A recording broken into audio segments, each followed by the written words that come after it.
For the large majority of people who have played it, the original Mass Effect trilogy is some of the greatest science fiction in not just games, but the entire arts medium as a whole. However, another common thing for most people who have played the trilogy is thinking that the second game is where the series peaked. For me though, this couldn't be any further from the truth, because in my opinion, Mass Effect is by far the worst Mass Effect from the original trilogy and fails in all the ways that Mass Effect 1 and 3 triumph. First of all, the story and world building, which I think are by far the most important part of any Mass Effect game, and really any RPG, are sorely lacking here. The entire main plot of the second game essentially comes down to a quick side plot and adventure that has almost no effect on the overarching narrative outside of the main villains. And most of the companions we meet and grow to know here don't even play that big of a role in future titles, or if they do, it's in service to closing out their arcs and tales rather than extending the breadth of lore behind the main threat from Reapers and Cthulhian entities. Whereas in Mass Effect 1 and 3, the galaxy truly feels like it's teetering on the edge of destruction with massive set pieces and unforgettable moments like talking to Sovereign or the final stand, Mass Effect 2 in comparison just feels like a never-ending memoir for a bunch of characters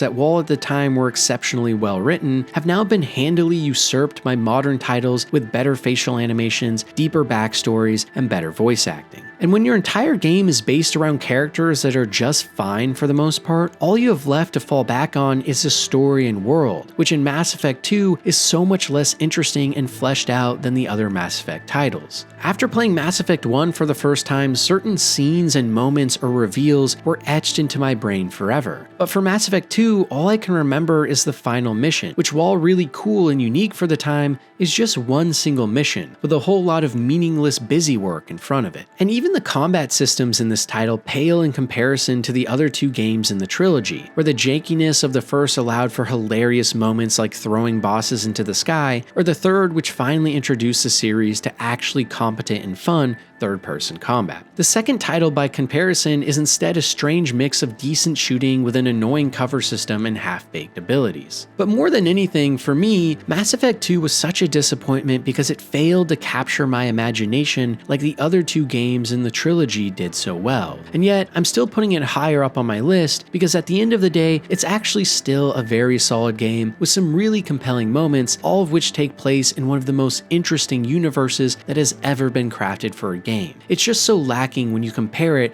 to its closest siblings.